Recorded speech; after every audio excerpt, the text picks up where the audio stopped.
I used to spend nights out in a barroom.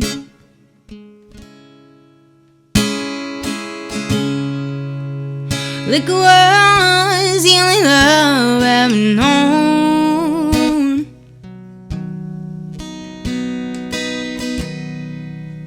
But you rescued me from reaching for the bottom and brought me back, but being too far gone. You're as smooth as Tennessee whiskey. You're as sweet as strawberry wine. You're as warm as a glass of brandy. Oh, and honey, I stay stoned on your love all the time. And honey, I stay stoned on your love all the time. And honey, I stay stoned on your love all the time.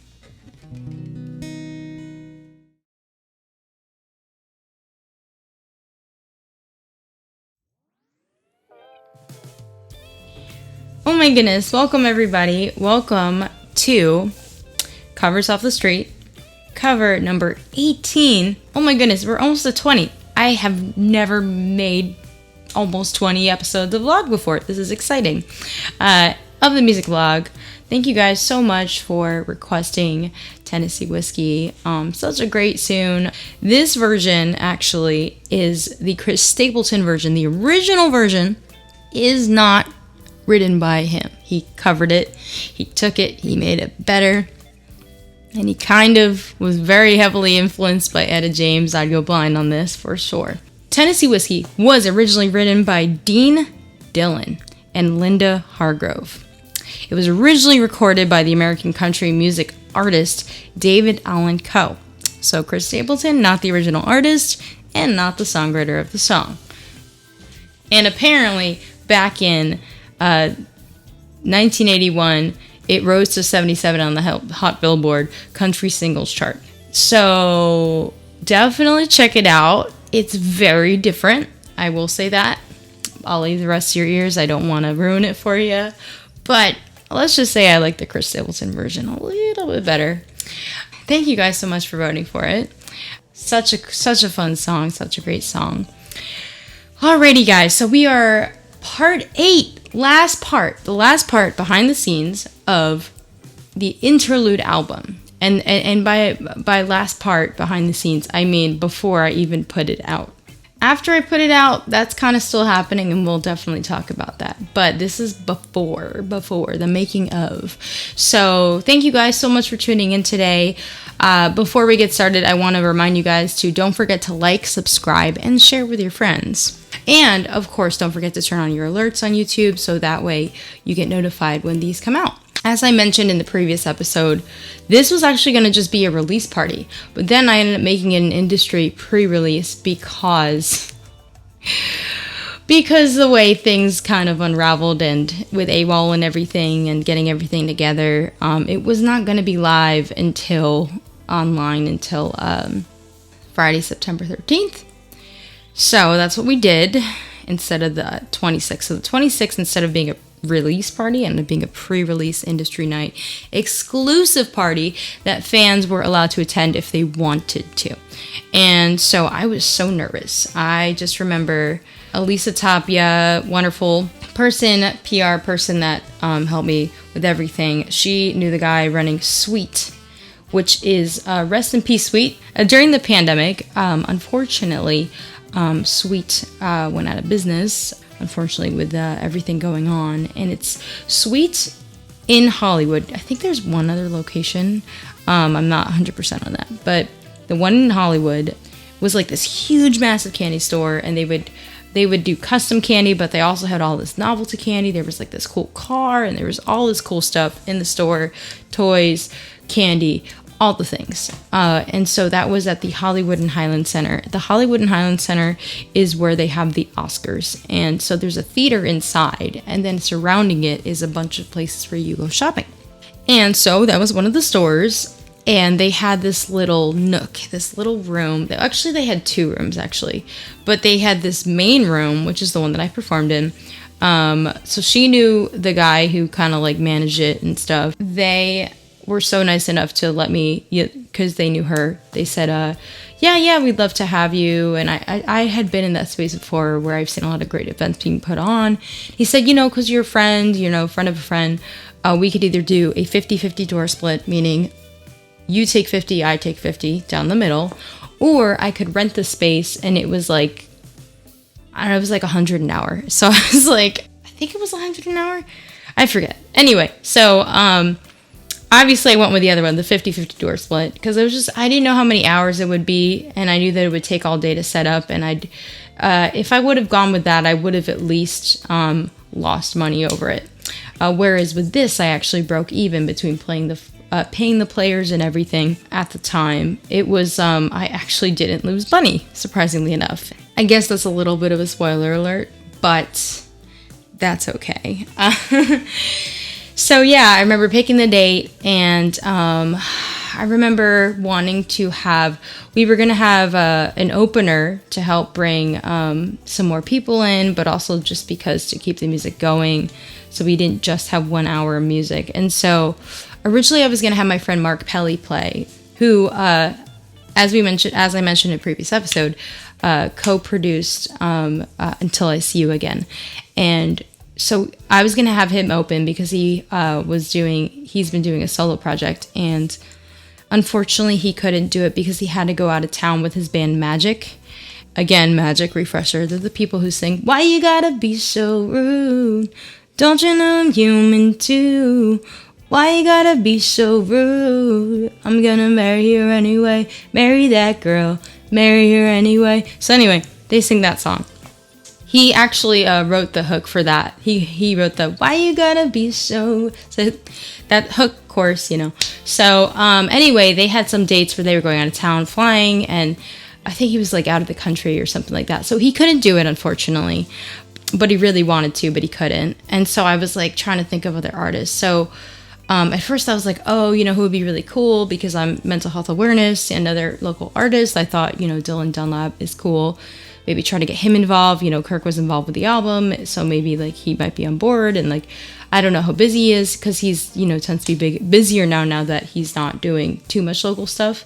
And so, he wasn't around. And then Elisa Tapia suggested another artist, Danny Rivera, who had been part of the group, and I didn't know him, so I didn't know, like, I listened to him and he sounded great, but I was like, I don't know what to do. Maybe we should get Fault Lines. So Fault Lines is who, as I mentioned before, Alicia helps. So I was like, let's try to get them. And then, they were kind of going in and out of town too. And so, so I ended up going with Danny Rivera. Danny Rivera opened for me. And he did like a really good job. He was like solo, just him and guitar. He's kind of like the next, I'd say he's like almost the next Ed Sheeran in a way. He has that kind of a vibe, but he's very talented, but like with his own thing on it. But if we were going to pick like an artist, I would go with like definitely like an Ed Sheeran kind of vibe for sure for him. But yeah, he did such a great job. And don't forget to follow him as well. And then I remember when we got together for our meeting to put the event together, we had submitted all of my stuff to press, to invite press to come out. I decided, since I wanted to target management, I was going to just invite a bunch of managers that I researched and looked up. Basically, I sent like a bunch of mass emails out, and Alicia helped me, to invite them to the pre-release as a free waived, and then they would all get a CD for coming and a nice thank you card. And I wrote like so many cards. I had so many cards, and basically if they showed up, Their name was on the list and everything, and they all got like free goodie bags. I don't know if anybody showed up or if they snuck in or what, because I don't think we gave away a single thank you card, unfortunately. But I think at one point there was at least one that snuck in and out towards the end, because like they were just like very, there was this guy, I remember this guy came in and I was taking photos, and he looked very like under the radar, trying to be under the radar, like in and out.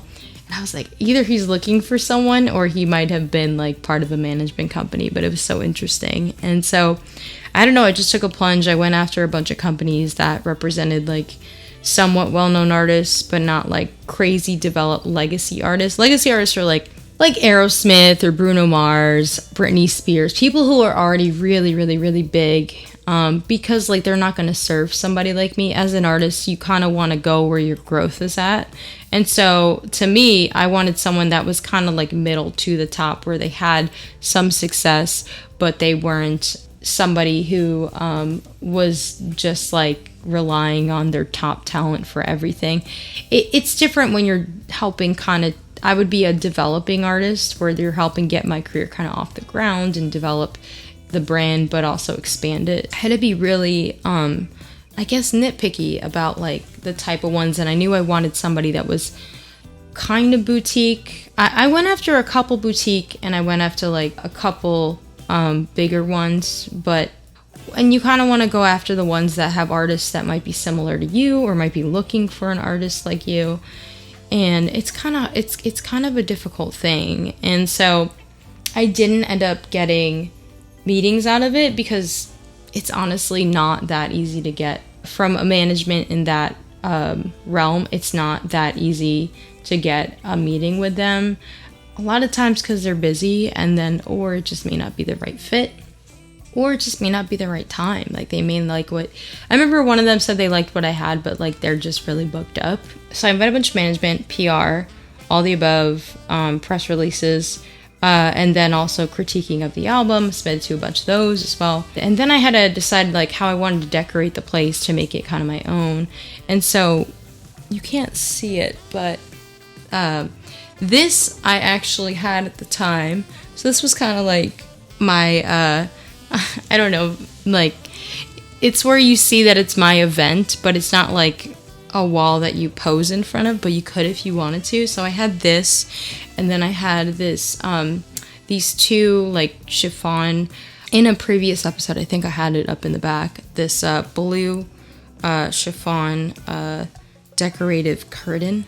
And so I hung that up, and then we pose in front of it and take photos, and I put like confetti around it, like curled ribbon, so it had like a fun party vibe as best as I could, because they have, you know, the things that you see people take pictures in front of, like red carpet, and there's like a display behind them. I thought about getting one of those, but they're really, really expensive.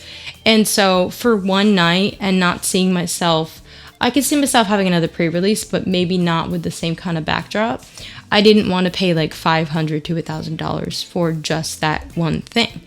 And so that's what I went with instead. And then I got recyclable goodie bags where I decorated those. And then each one had a CD that was signed by me.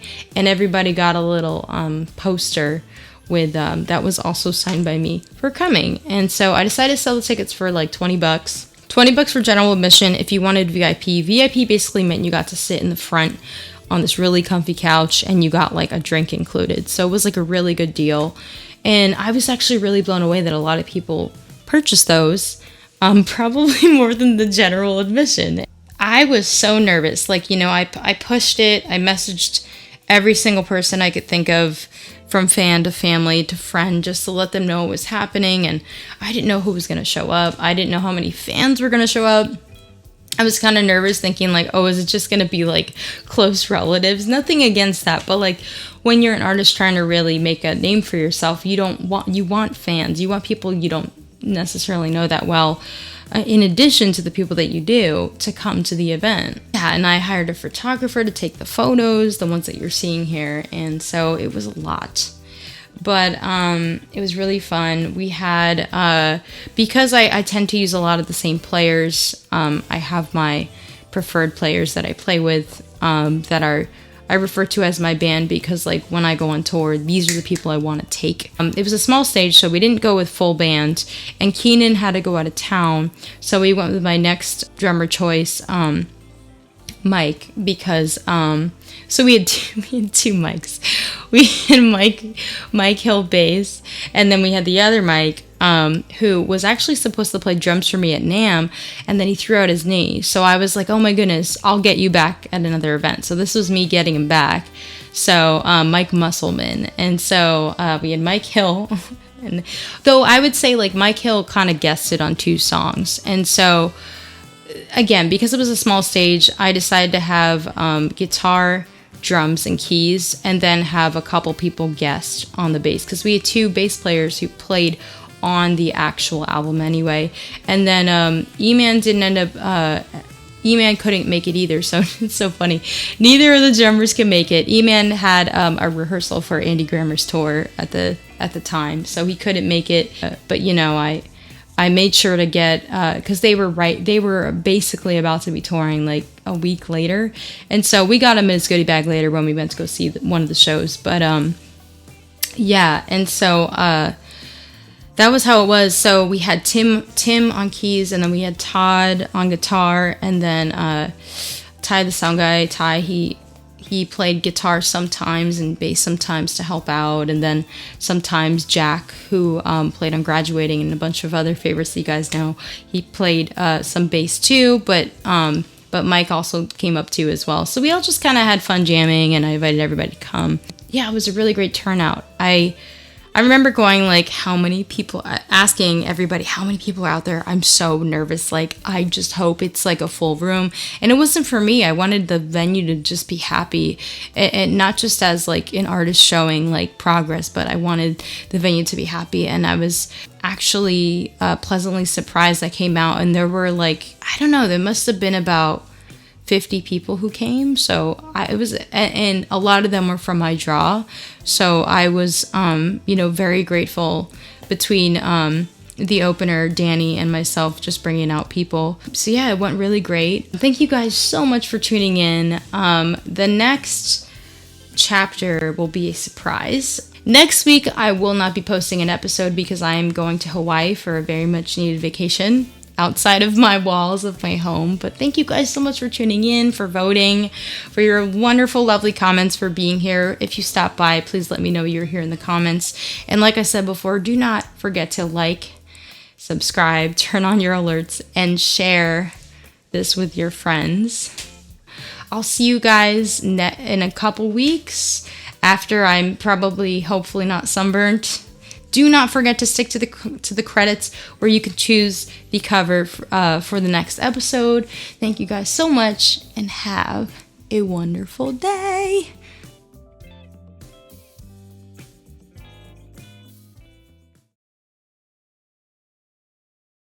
Thanks for watching. Please consider supporting Sarah Lightman on Patreon.